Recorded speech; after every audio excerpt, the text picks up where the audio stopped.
Está começando mais um Acredite Se Quiser Arquivo Fenômeno e estamos de volta aqui para mais uma conferência ufológica, dessa vez na Câmara dos Deputados do Brasil, não é mesmo, Sr. Ufudjek? Isso aí, Mr. PH, um dia histórico para a ufologia brasileira, um dia muito esperado e uma audiência muito bem realizada por quem foi lá. É isso aí. E para ajudar a gente no nosso bate-papo aqui hoje, ninguém melhor do que ele, que estava lá e levantou essa bandeira lá, representou todos nós lá na Câmara dos Deputados. O senhor Tiago Tiquete, e aí? Boa noite, PH, boa noite, Jackson. É um prazer estar aqui, depois de ter participado de um evento histórico, do qual o nosso amigo Ufudjek, o Jackson já participou em 2022, de uma sessão comemorativa dos 75 anos do Dia Mundial da Ufologia. Ele esteve lá no Senado falando muito bem e trazendo fatos sobre a noite que salve pobres. Isso aí.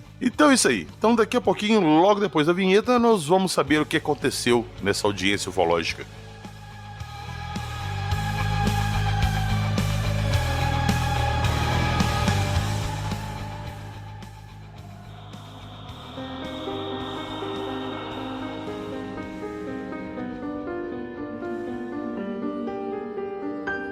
Protocolo militar, Jaiminho, metal com memória, OVNI tic-tac, tábua de cortar carne.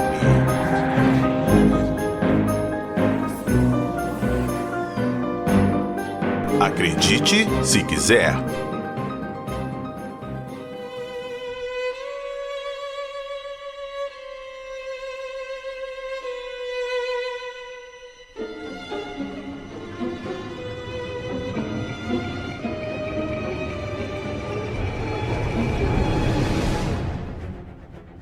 Antes de entrarmos no nosso programa de hoje, um recadinho rápido para você que é fã de ufologia e do caso Varginha e que mora em São Paulo e região. No próximo dia 3 de outubro, uma sexta-feira, um dos maiores ufólogos do mundo, Vittorio Pacatini, estará fazendo uma palestra gratuita na Fábrica de Cultura de Sapoemba, que fica localizado na rua Augustin Liberty, número 300, na fazenda de Juta, em São Paulo. Vai ser das 18h30 às 21 horas. Será um evento que terá palestra, sessão de autógrafos do livro Incidente de Varginha, que foi republicado recentemente pela editora Tábula. Mas ainda não acabou. Vocês também vão ficar conhecendo vários detalhes sobre os bastidores do filme e sobre o Incidente de Varginha que está em produção. Além, claro, de muitas curiosidades e novidades a respeito desse que é um dos maiores casos da ufologia mundial e que vai completar 30 anos agora em janeiro. Imperdível. É gratuito. Para quem gosta e for da região, não pode perder. E eu vou deixar na descrição desse episódio, também lá no Instagram, todas as informações sobre esse evento, para você que é de São Paulo e região não perder. Lembrando mais uma vez, é gratuito,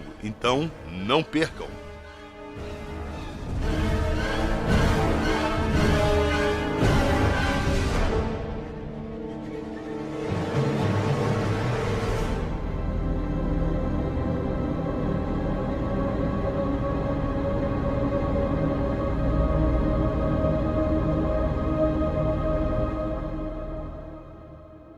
Tiquete, eu vou começar nosso papo aqui já te perguntando qual que é a finalidade dessa conferência ufológica na Câmara dos Deputados, não é isso? É uma comissão, foi uma audiência na Comissão Legislativa Participativa da Câmara dos Deputados. É uma das comissões, né? A Câmara dos Deputados e o Senado, eles têm várias comissões. Comissão de Justiça, Comissão do Meio Ambiente, Comissão de Aviação e Transporte. Então são várias comissões e essa é uma comissão que ela trata de temas levados pelo público ou de interesse popular, vamos assim dizer. Tá, e qual que é a diferença dessa que a gente teve agora no dia 16 para outra que a gente teve em 2022? Isso. A diferença é que aquela foi uma sessão comemorativa de celebração do Dia Mundial da Ufologia, os 75 anos do Dia Mundial da Ufologia. Essa foi uma audiência oficial, vou dizer oficial, porque foi dentro de uma sala das comissões, foi durante o período das comissões, que aquela outra foi num sábado. Então o Congresso, a Câmara dos Deputados estava a pleno vapor e foi dentro de uma comissão, oficializando esse nosso pedido, junto ao deputado Chico Alencar. Foi um evento dentro de uma comissão, não foi um evento, foi uma reunião mesmo dentro de uma comissão, como se fosse algo oficial, vamos assim dizer. E qual que foi a finalidade dessa sessão que rolou lá? Qual que era o interesse de vocês de fazer essa sessão lá? Bom, primeiro era falar sobre ufologia, pedir mais uma vez a abertura ufológica e também que os militares e o governo liberem os documentos que eles ainda mantêm sob sigilo, além de falar sobre a defesa nacional, defesa nacional, né, o segurança nacional, e também sobre a liberdade de acesso à informação. Porque hoje no Brasil, a gente tem a Lei de Acesso à Informação, a LAI, mas essa lei está sendo desrespeitada pelas Forças Armadas, uma vez que a gente impetra cada vez mais pedidos de documentos e de informações, e muitas vezes o retorno ou é dizendo que não se encontrou, ou é um documento totalmente tarjado, ou simplesmente não se responde. Então, a gente estava buscando um direito de todo cidadão, por isso que eu falei quando já me perguntaram, a gente não estava falando simplesmente de discos voadores e extraterrestres. A gente estava falando sobre um direito fundamental para todo cidadão, que é a garantia do acesso à informação. Tá, vamos lá. Antes de a gente entrar na conferência ali propriamente dita, eu quero saber de você como é que são os bastidores ali com esse assunto dentro do governo brasileiro. Como é que esse assunto é visto ali pelos deputados, pelos senadores, pelo governo brasileiro em si, presidência? Você tem noção disso? Como é que é essa abertura? Tem abertura ou são poucas pessoas ali que são abertas a essa discussão? Bom, o governo brasileiro ele demonstra zero interesse no fenômeno ufológico na atualidade. Não tem nenhuma vontade de investigar. Os próprios parlamentares têm assuntos muito mais relevantes na concepção deles, e realmente a gente pode falar que sim, economia, saúde, transporte, tudo isso. Tudo, né? Menos a ufologia. Exatamente. A ufologia é importante porque ela trata de outros aspectos dentro da vida, do cotidiano brasileiro, mas realmente temos assuntos mais importantes. Mas não quer dizer que não seja debatido, né? Não precisa ser debatido. E a gente hoje não vê parlamentares apoiarem a causa, como, por exemplo, o Chico Alencar, independente do partido político que ele for. A ufologia que a CBU faz, ela é apolítica. A gente não quer saber qual o partido do deputado, a gente quer que eles abracem a nossa causa, os nossos objetivos. E é isso que a gente tem logrado êxito. E tem alguém ali dentro do governo que compra o boi da ufologia, que briga para ter liberação de documentos, ter mais clareza, ter mais transparência? Ou não? Eles fazem ali uma aguinha morna, fica ali quietinho e apareceu e dá ibope, eles fazem? Não tem. A gente já teve isso. Na época do governo da presidente Dilma, a gente tinha pessoas lá dentro muito interessadas no assunto. Inclusive, a gente conseguiu aquela reunião no Ministério da Defesa, lá em 2013, onde fomos recebidos no Ministério da Defesa, a CBU, né, juntamente com representantes das 3 Forças Armadas e também representantes do Ministério da Defesa. Então, ali a gente chegou por muito pouco mesmo. A gente ficou de criar um grupo de trabalho civil-militar. A gente receberia as informações, a gente receberia os casos que as Forças Armadas recebiam e nós investigaríamos e devolveríamos para a Força Armada para ser divulgado para a sociedade. Então, hoje, infelizmente, a gente não tem esse canal dentro ainda do governo federal. Eu tô te perguntando isso porque depois da última audiência que teve lá em 2022, não aconteceu mais nada, não se falou mais nada, não se tocou no assunto. Aí, do nada, quando eu fiquei sabendo que ia ter essa audiência assim, foi justamente da nossa gravação que a gente tava fazendo da audiência lá dos Estados Unidos, que o Jackson falou, dia 16 agora tem uma aqui no Brasil também. E eu não tava sabendo. A gente, por fazer esse trabalho junto a parlamentares, junto ao governo, através da Lei de Acesso à Informação, junto a protocolos, a gente não divulga, realmente, porque é um trabalho muito burocrático e técnico, e também de convencimento. Então, quando é divulgado é porque a gente já tem 99,9% de certeza de que vai lograr êxito, seja na reunião, seja numa audiência, seja em alguma coisa assim. Porque não vale a pena também, e não é de interesse, eu acho, das pessoas, de ficar dizendo, olha, hoje impetramos um documento pedido, porque isso, inclusive, vai criar uma expectativa que vai frustrar as pessoas. E o trabalho, quando ele é silencioso, ele é muito melhor feito. Não que a gente esconda nada, mas o trabalho que, até se chegar a esse resultado de uma audiência, foi um trabalho demorado, que passou-se 2, 3 anos, que a gente já não tinha contato no governo, e mudou o de governo de Bolsonaro para o Lula mudou, então mudam todas as pessoas. Tivemos eleições também para deputado federal, então mudaram deputados federais, mudaram senadores. Então, de 4 em 4 anos, praticamente, se o governo não tem um segundo mandato, começa do zero, começa totalmente do zero. A gente perde as fontes que a gente tem e tem que construir outras pontes. Ô Tiquete, e tem alguém lá dentro, que nesse conferência que vocês fizeram, nesse contato que vocês têm lá dentro, tem alguém lá dentro que vocês podem considerar assim como o nosso olheiro brasileiro, o nosso contato forte lá dentro, alguém que pega alguma coisa e traz para vocês, ó, tá acontecendo isso, tá rolando isso, ou não tem também isso? Não, oficial não tem. Não, oficial não tem. Eu tenho contatos dentro da Força Aérea Brasileira, que me falam de casos, me falam, que eu pergunto para eles também se esse caso é verdadeiro, se não é, se esse relato condiz e não é. Mas, vamos dizer, um olheiro lá dentro, a gente não tem. A gente tem contatos. O Fernando tem muitos contatos na Câmara dos Deputados, ali no Congresso Nacional. Eu tenho entre a Força Aérea, o Petit tem entre as Forças Armadas também. Então, mas um olheiro oficial lá dentro. Do Ministério, a gente não tem. Ainda não tem. Então tá. Então vamos lá. Então vamos falar da conferência ali propriamente dita e do que foi falado lá. Você está ouvindo o Arquivo Fenômeno.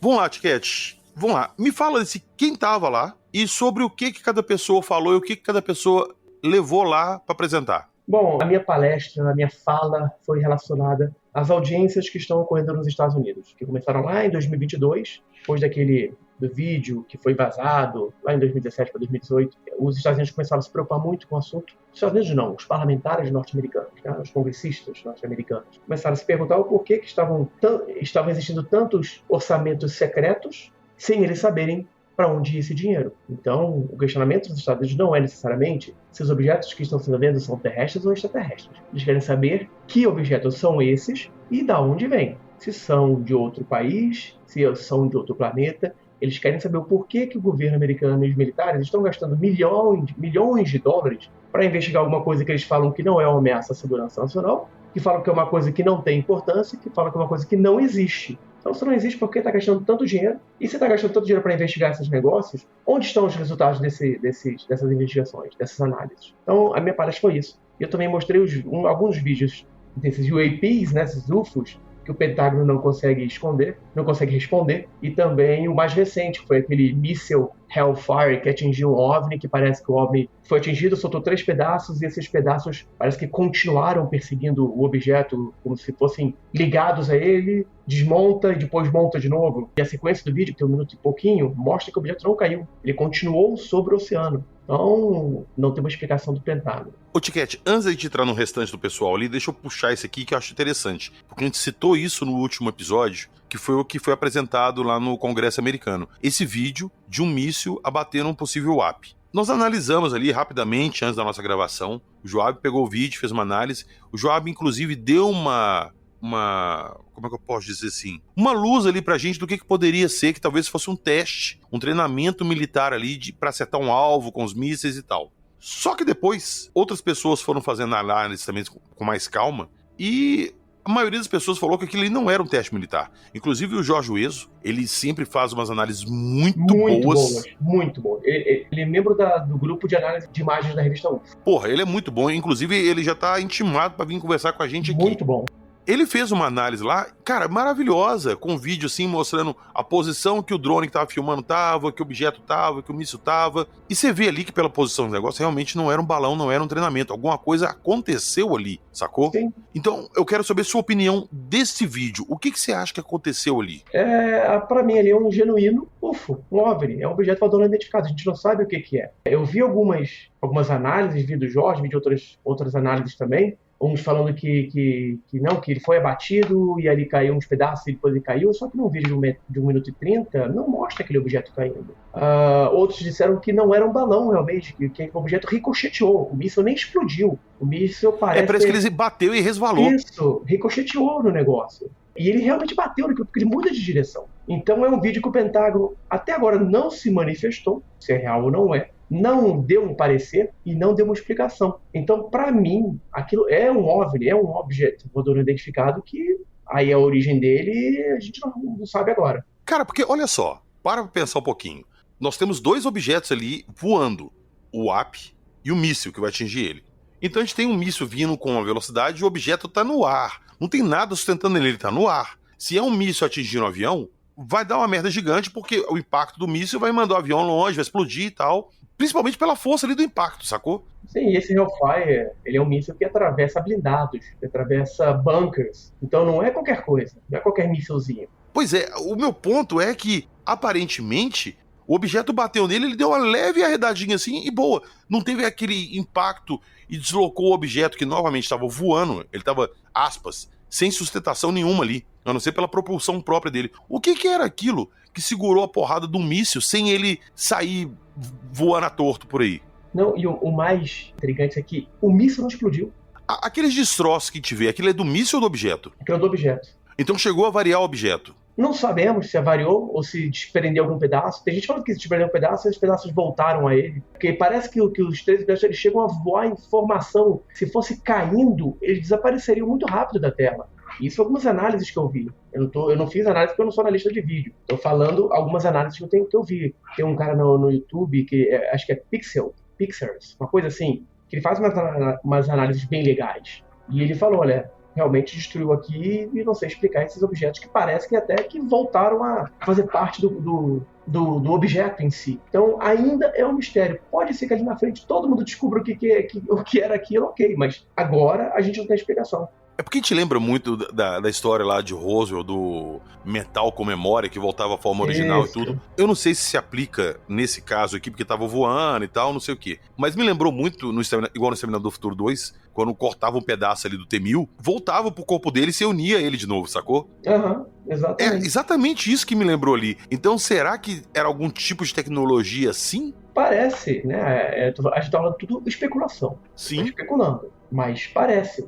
E um aspecto que eu até apresentei na minha palestra, um aspecto interessante, é que esses objetos, esses UAPs, eles têm aparecido cada vez mais em zonas de guerra, ou em área de segurança, ou em bases nucleares. E aquele mar do Iêmen ali, ele tem uma frota americana. Então, não sei o que estava acontecendo ali, se estava tendo alguma manobra militar, mas os relatos estão cada vez mais indicando que eles estão aparecendo nessas zonas de conflito ou de segurança. A gente vê muito também que eles divulgaram um segundo vídeo também, que tinha ali aparentemente OVNIs tic-tac saindo no mar durante o treinamento militar deles ali, da Marinha. A gente vê muito isso acontecendo lá nos Estados Unidos, principalmente ali na costa da Califórnia, onde o famoso OVNI tic-tac, o primeiro ali que a gente conheceu, que ficou famoso em 2014, né? Apareceu. Isso. Você tem algum relato, algum caso assim parecido no Brasil com a Marinha?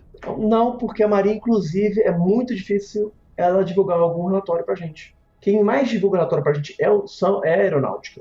Exército e Marinha falam que não tem nada, e a gente sabe que tem. A gente tem relatos de militares da Marinha, que eu já ouvi, que o irmão de um colega meu que era da Marinha falou que já viu luzes próximos ao navio que ele estava, mas eles não sabiam o que significava, eles só viram as luzes, não tinha uma explicação de ter luzes debaixo d'água, mas aquilo não foi relatado para o público. Então a gente fica meio que tateando no escuro quando a gente fala de outras forças armadas. Eu tenho uma informação de um controlador de voo da Marinha que serviu a bordo do Minas Gerais e depois do São Paulo, os dois porta-aviões, né? E ele relatava que os pilotos lá, volta e meia, eles avistavam alguma coisa, faziam um relatório e mandavam pro Estado-Maior.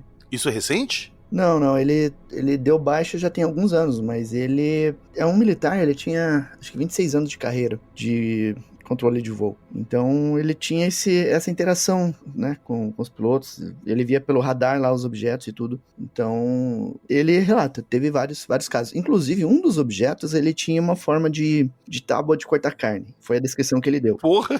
E esse objeto ele não era pequeno não, cara. Era um troço imenso. E foi visto durante uma operação conjunta com uma outra marinha.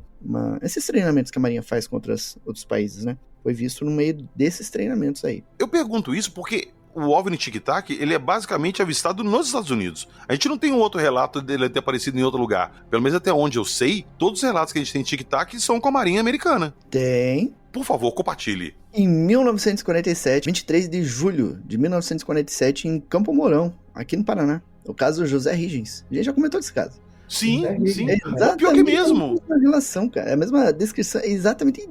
Até nos detalhes, o detalhe de uma estrutura externa que tinha nos tic-tacs que os pilotos relataram é o mesmo que o José Higgins relatou. Não só isso. Em 1959, se não me engano, em Bahia Blanca, Argentina, o objeto tic-tac entrou e saiu do oceano. Bahia Blanca é uma praia na Argentina. Então, um objeto... vamos dizer, muita gente, eu acho, que se hoje trouxer muitos relatos de objetos cilíndricos, charutos, vão poder ser associados ao tic-tac. Caramba. Aproveitar aqui que nós estamos falando desses assuntos aí que a gente citou no último episódio, eu vou puxar mais um aqui, até porque o Petit tava lá nessa audiência que você tava também, e eu queria muito conversar com o Petit depois também pra saber a opinião dele, porque provavelmente o Petit pode ter falado pra todo mundo assim, eu já avisei, eu já sabia, eu falei pra vocês. Mas como que você recebeu, ô Tiquete, a notícia lá de possibilidade de vida, bioassinatura de vida em Marte? Eu, se eu não me engano, há alguns anos atrás, tinha alguma coisa dizendo que um meteorito vindo de Marte, uma coisa assim, eles tinham encontrado bactérias. Sim, eu citei isso no último episódio, mas depois eles falaram que foi uma contaminação cruzada. Então, bom, pra mim, o que isso prova? É que Marte já teve vida. Sim. Né? Quer dizer, se está confirmado que Marte já teve vida. Ponto. Se é uma vida inteligente, se é uma vida que saiu de Marte e veio para a Terra, os Anunnaki, essas coisas, não sabemos. Mas abre uma possibilidade muito grande de ter tido vida, vou assim dizer, vou falar de carne e osso, mas sim, sólida, né? Uma coisa assim maior, animais. Sim. Vida mesmo, ratinhos, passarinhos, esse tipo de coisa. Isso. Já descobriram que Marte tem gelo, antigamente falavam que não tinha gelo nos polos, falavam que Marte era seco, descobriram que tem água debaixo da superfície de Marte. Então, Marte vai cada vez mais se mostrando, vamos dizer, uma terra no passado. Ano passado, se eu não me engano, a China mandou uma nave fazer pesquisa no lado escuro da Lua. Ela fez algumas pesquisas lá, nesse lado escuro da Lua e na Lua em si. E quando eles voltaram a analisar os dados, eles chegaram à conclusão que a Lua já teve atmosfera em algum período do tempo. Ela tinha atmosfera. A Lua, se eu não me engano, era um pedaço da Terra, não é? Não tem gente que fala isso, que foi com um choque de meteoro se criou a Lua. Então, se ela teve vida, não sei se... Porque nunca teve atmosfera, né? Como é que perdeu a atmosfera? Foi quando começou a circular ao redor da Terra, quando ela desprendeu... Isso eu não sei, estou conjecturando. Ela se desprendeu da Terra e se desprendeu com um pouco de atmosfera da Terra? Não sei. Não sei se na época do planeta Terra... Eu também não sei como é que isso funciona. Mas é interessante, é interessante. Mas o meu ponto é que eles falaram isso, que já teve atmosfera em algum período da época ali, da criação do universo na Lua, e Marte também. E que essa atmosfera foi embora... E quando essa atmosfera foi embora, a vida acabou. Então eles especulam também, inclusive o estudo deles tem essa finalidade, é saber como que tá o processo de deterioração da nossa atmosfera aqui. Se a gente corre esse risco também de perder esse campo geomagnético que a gente tem, perder a atmosfera. Eles querem entender o que aconteceu na Lua e em Marte para esse processo da atmosfera deles acabar, para entender se isso pode acontecer aqui na Terra também. E, cara, eu acho isso muito interessante, porque a gente tá falando ali de períodos cósmicos, falando de milhões de anos de diferença ali entre um e outro. Então, vai saber o que tinha lá em Marte antes, vai saber o que tinha na Lua antes, e vai saber o que vai acontecer com a Terra também daqui, sei lá, milhões de anos. Se a gente vai virar uma outra Lua ou outra Marte. Isso, a gente não sabe. É por isso que quando o pessoal fala, a ciência não confirmou... Não, a ciência não fala assim, não existe vida fora do planeta, não sei o quê, porque a gente consegue enxergar os mesmos fenômenos físicos da lei da física a 5 milhões de anos-luz. Gente, no universo 5 milhões de anos não é nada, viu? Porque o universo está em franca expansão e cada vez mais a gente descobre uma coisinha nova na ciência do universo. Então, quando você fala assim, são as leis universais, são os pilares da ciência. Para você ter uma ideia, um dos pilares da ufologia eram as fotos do disco voador da Barra da Tijuca. Era um dos pilares da ufologia mundial. Aquelas fotos maravilhosas que foram feitas na Barra da Tijuca nos anos 50. Que o Claudeir Covo, anos depois, descobriu que foi uma farsa. Com uma chapinha, era uma fichinha, que geralmente o ônibus tinha fichinhas, né? O ticket do ônibus era uma fichinha jogada pro alto. Por dois jornalistas, se eu não me engano, não lembro o nome do jornal. O Jacques deve lembrar. E o Claudeir descobriu. Desvendou, destruiu um dos pilares da ufologia mundial. Caramba. Então a ciência é isso. A ciência ela se autodestrói e se autorreconstrói. Há poucos séculos atrás a gente achava que a Terra, e alguns idiotas ainda acham, que a Terra é plana. Algum tempo atrás a gente achava que o Sol girava em torno da Terra, que a Terra era o centro de tudo. E a ciência que falava isso, tá? Era a ciência que falava isso. Hoje em dia a gente vê que não é isso. Muita coisa que a gente bate o martelo hoje, amanhã pode não ser mais, né? Tem isso também. O café era um vilão. A carne de porco, quando eu era criança, era vilã. A carne de porco fazia mal, porque era de porco, tinha gordura. A carne de porco é uma das carnes mais saudáveis que existe. É igual o ovo, né? Hoje o ovo faz mal, amanhã o ovo faz bem. O ovo, não, se você comer muito ovo, você vai ter colesterol alto. Hoje o ovo é um dos melhores alimentos que tem. O chocolate era o chocolate era vilão, hoje faz bem com o chocolate. O vinho fazia bem pro coração, hoje já falam que não faz.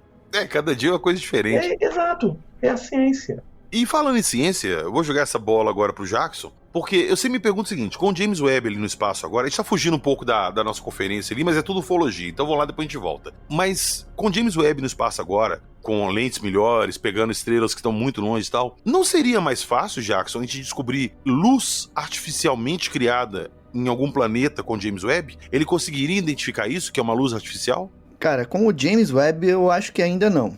Mas com outros telescópios que vão surgir por aí, eu acho muito possível, viu? É que a resolução do James Webb ainda, para esse tipo de observação muito específica, ele ainda não é apropriado. E o James Webb, ele não faz exatamente uma observação visual, ele capta a luz que vem, né, obviamente, todo o espectro infravermelho até o ultravioleta, e faz uma análise dessa luz que chega, entendeu? É como se, por exemplo, ele separasse as bandas e a partir dessa separação ele pudesse dizer assim, aqui tem oxigênio, aqui tem hidrogênio, aqui tem carbono, é isso que tem nesse local aí que tá emitindo essa luz. Entendi. Então, ele não faz a observação direta, assim, sabe? Mas tem outros projetos aí que já estão em andamento para futuros telescópios que possivelmente eles façam esse tipo de captação e isso está nos planos, inclusive. Isso é uma hipótese dos cientistas, inclusive, de captar luz de cidades ou de grandes construções em órbitas de estrelas e planetas.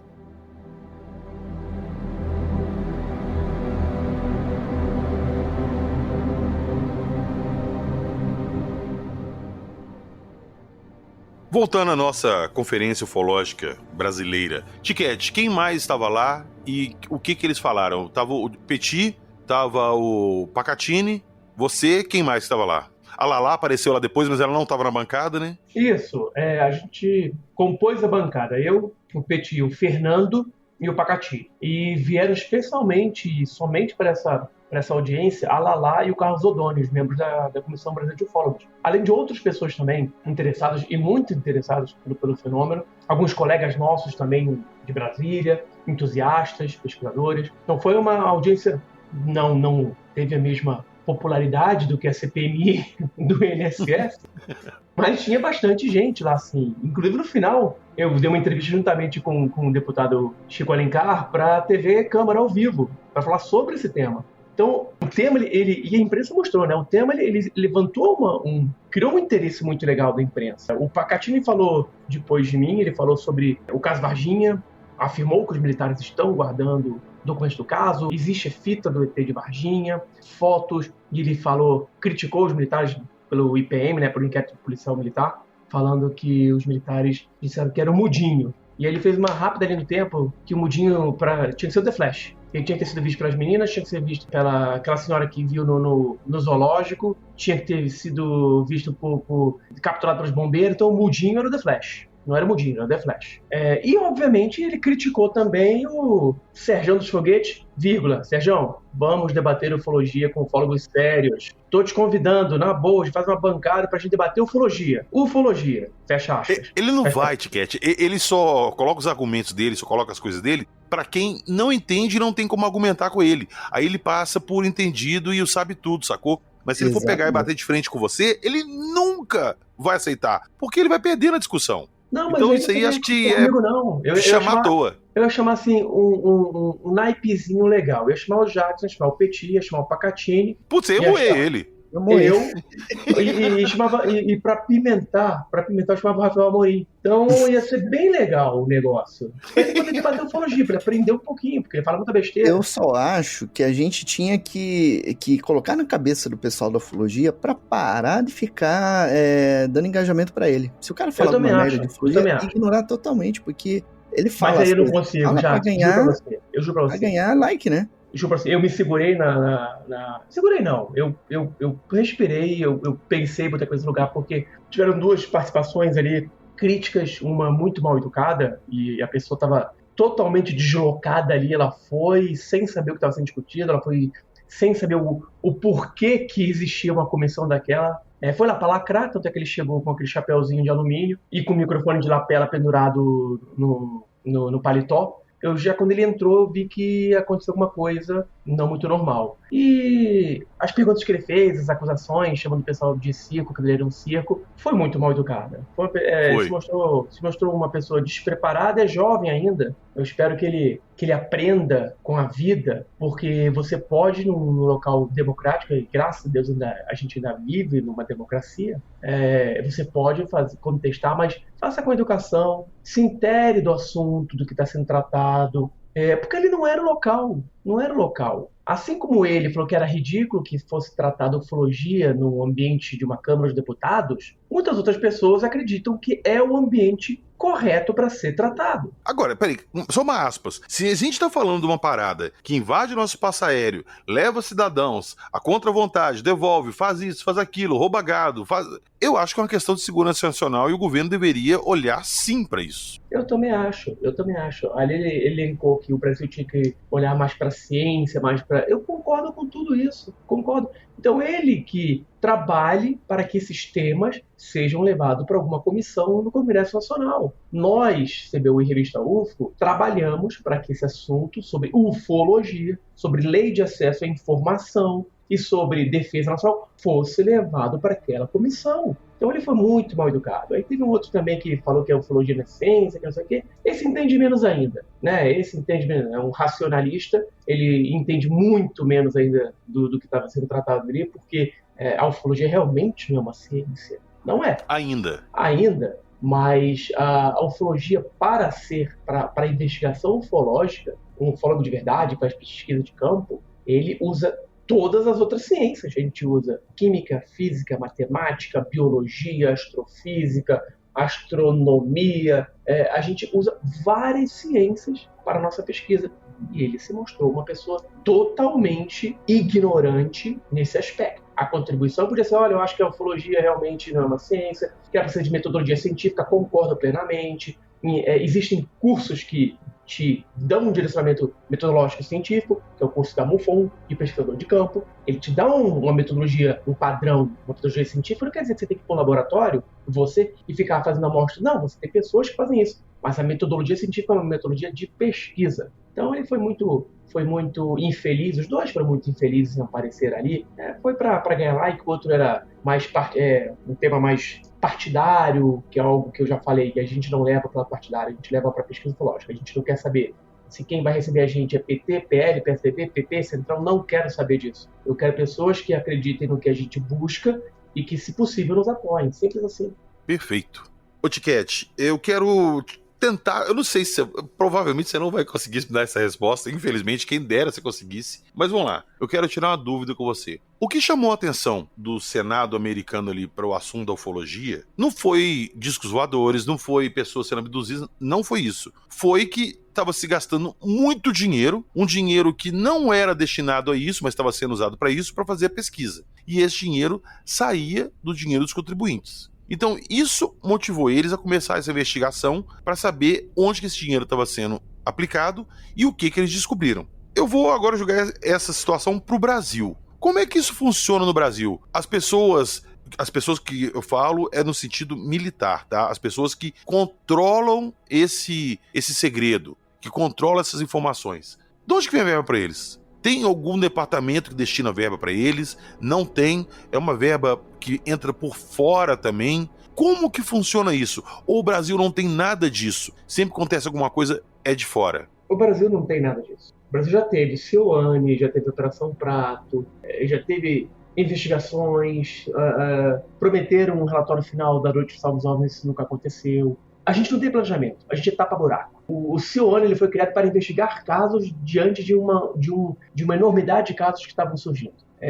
Mas não foi um planejamento, porque o planejamento você tem um início, meio e fim. Ele começou e acabou. Então não tem um departamento no Brasil especializado nisso? Não existe. Não tem. Tudo que é feito de investigação é pela Marinha, pelo Exército, pela Aeronáutica, com verba deles própria. É isso? Sim, é uma rotina. Se chega para eles, investigam, se vê se tem uma coisa mais perigosa, uma ameaça, eles vão agir. Se não tiver, vai arquivar, vai perder, não vai nem catalogar.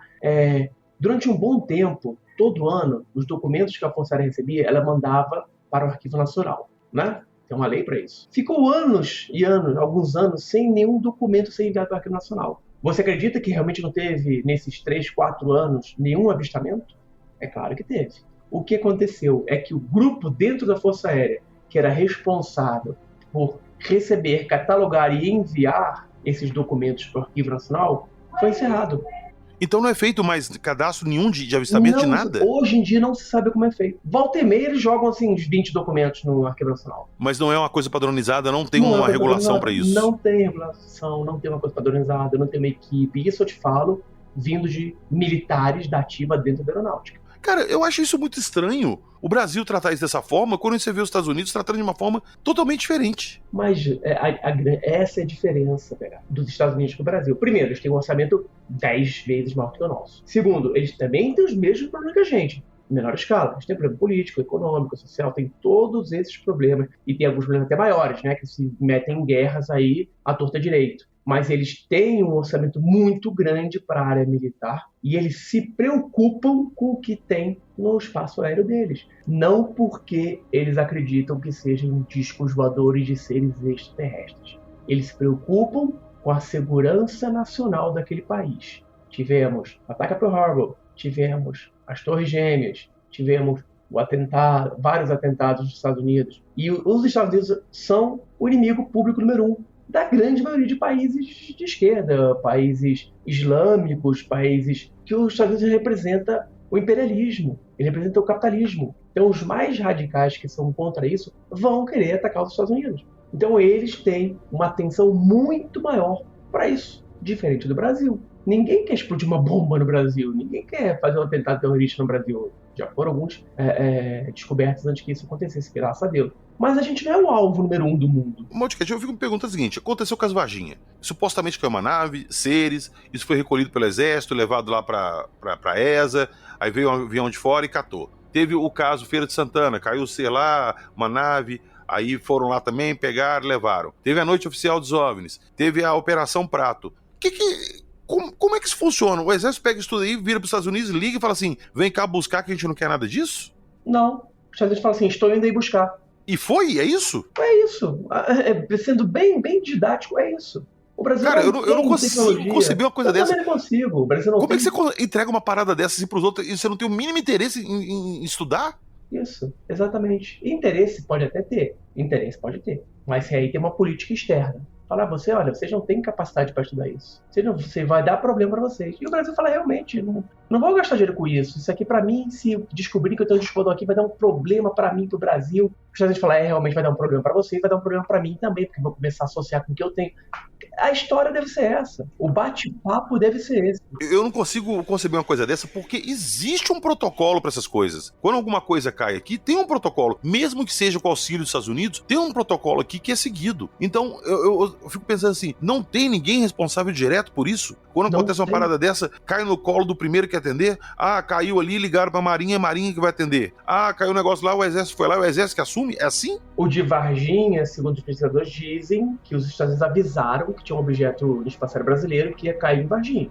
Isso o Petit fala, Não, isso aí eu sei também, que eu conversei já com um militar já, que ele inclusive fala que tinham militares americanos dentro da ESA ali nessa época. Isso. Então, eles, de alguma forma, eles sabem o que está acontecendo. Eles têm o NORAD, eles têm os satélites todos captam isso. O Brasil tem um ou dois satélites de transmissão, tem um satélite de espionagem de dados, se não me engano. Então, é tudo baseado na tecnologia deles. Então, eles mandam. E o Brasil não tem interesse, não tem dinheiro, não tem força política. Se eu sou o Brasil, sinceramente, caiu Varginha, um discodor aqui de Varginha, eu abro o bico. Eu falo, caiu e eu quero estudar e tá aqui comigo. Sim. Mas aí a gente não sabe os acordos que aconteceram, né?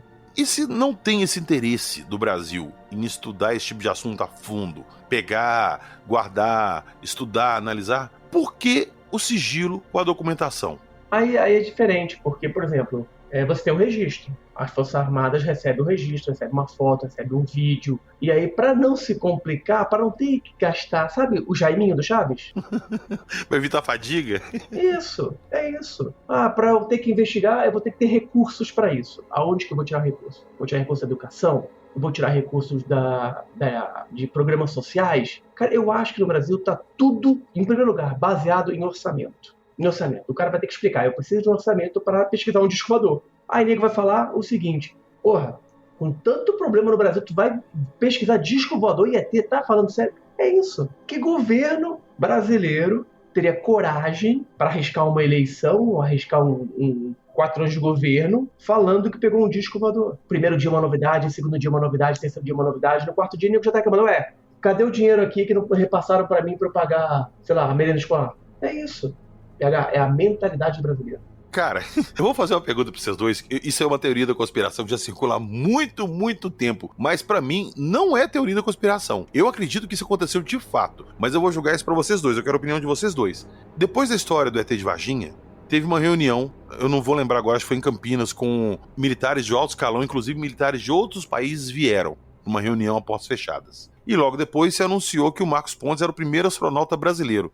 Aí o pessoal fala e especula que o Brasil entregou tudo que eles tinham de Varginha ali para os Estados Unidos em troca de mandar um brasileiro para o espaço. O que vocês acham disso? Isso é real ou é teoria da conspiração? Se é real eu não sei, mas que é plausível é. Cara, isso é bem possível, né? O senador Pontes, em momento algum eles mandariam um Zé Mané para lá. Para ele ter ido, ele seria o número 1 da lista brasileira. Tá? Se a gente tivesse... a gente está conjecturando que tem essa teoria. Mas se o Brasil tivesse que mandar alguém para o espaço, ele seria a pessoa a ser mandada, de qualquer forma. Que era o mais capacitado, mais treinado, mais preparado. Então não foi por falta... Ele não seria descartado por desmerecimento técnico ou capacidade técnica profissional. Não. Mas eu também joguei essa teoria de que a gente entregou tudo isso para ganhar uma vagazinha num voo espacial. Você acredita nisso, Jackson? Cara, a possibilidade existe, né? Mas falta aquela confirmação mais... oficial. Digamos assim, uma confirmação mais oficial, né? De que foi isso que aconteceu, né?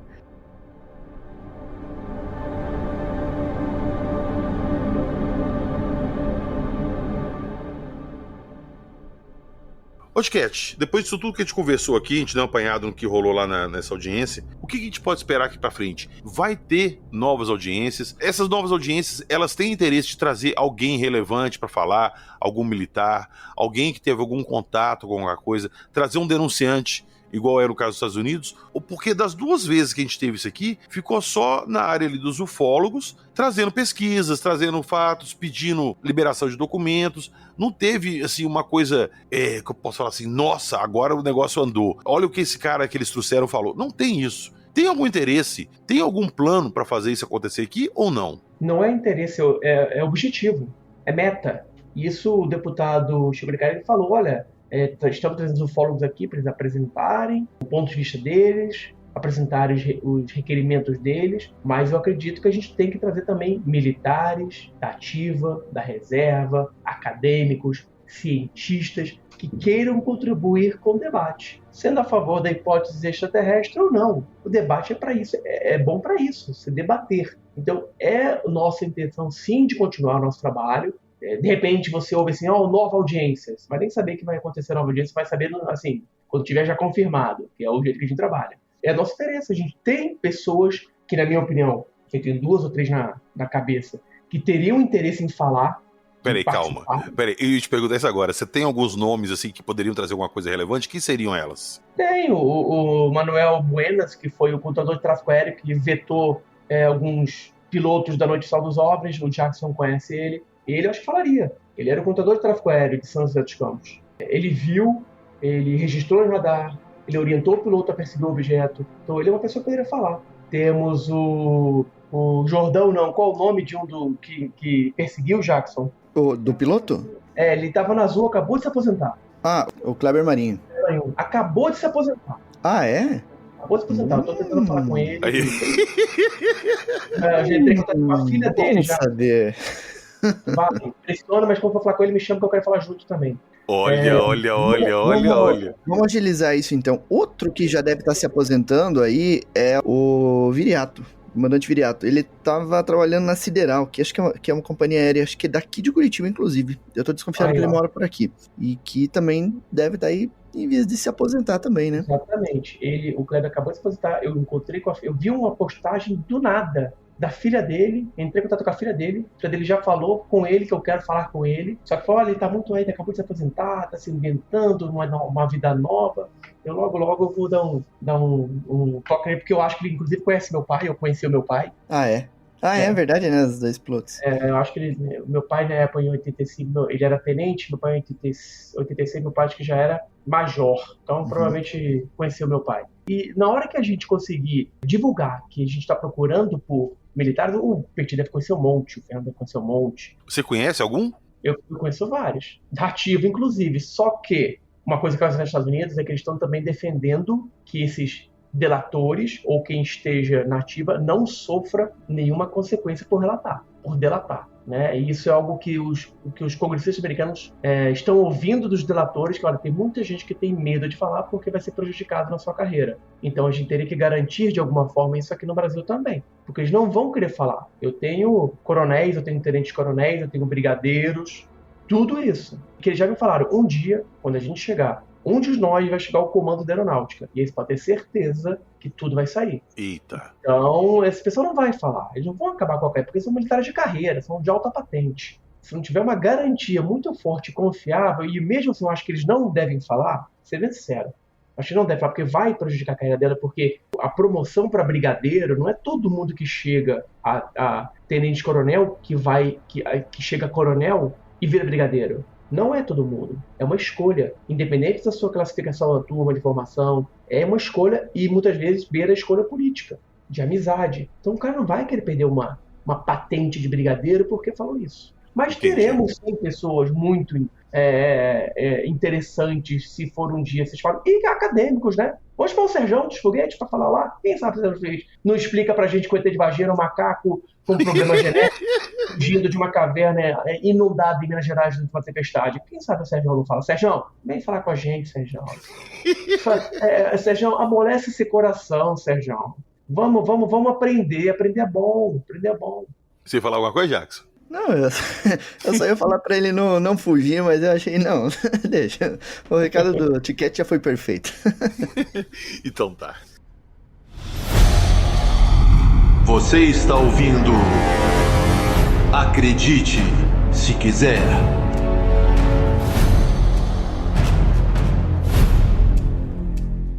Então foi isso. Falamos sobre eu vou chamar assim de essa audiência ufológica na nossa Câmara dos Deputados. Eu espero que outras venham, que tragam coisas relevantes. Eu quero muito ver alguém ali do meio militar botando a boca no trombone, falando que sabe, tacando fogo no circo. É isso que eu espero. Até lá, agradecer muito sua participação aqui, Tiquete. Valeu demais, meu amigo. E já te intimo aqui no ar pra você não ter como fugir, pra gente gravar um episódio aqui de quedas de OVNIs, tá? A gente citou muitos casos aqui de quedas aqui e nós precisamos conversar. Eu tô para escrever a 3ª edição do Queda de OVNIs.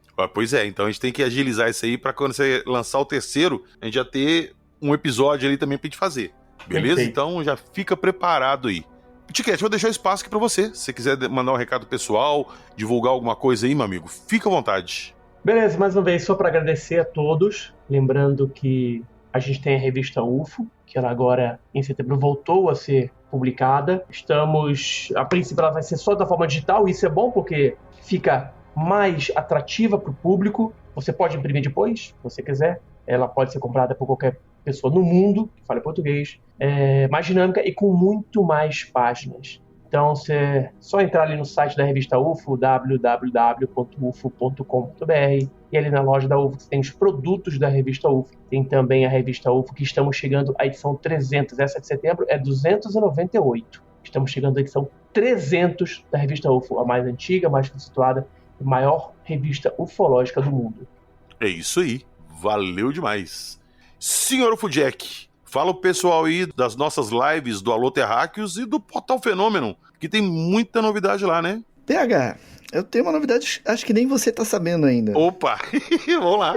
Cara, o Fenômeno, ele tá virando uma rede, na verdade, porque tem o portal, tem o canal, vai ter o podcast, tem a loja, vai ter o canal no TikTok, tá se expandindo cada vez mais, e eu não tenho nem como controlar mais. Então, vocês vão encontrar o Fenômeno em várias mídias diferentes aí. Então, vamos levar essa informação de qualidade, né? Levar informação para onde ela precisa ser levada. Eu tenho certeza que você que está nos ouvindo vai ajudar a gente nessa tarefa aí de esclarecer, né, para diminuir um pouquinho a ignorância no tema, né? É isso aí, meu amigo, é isso aí. Tamo junto.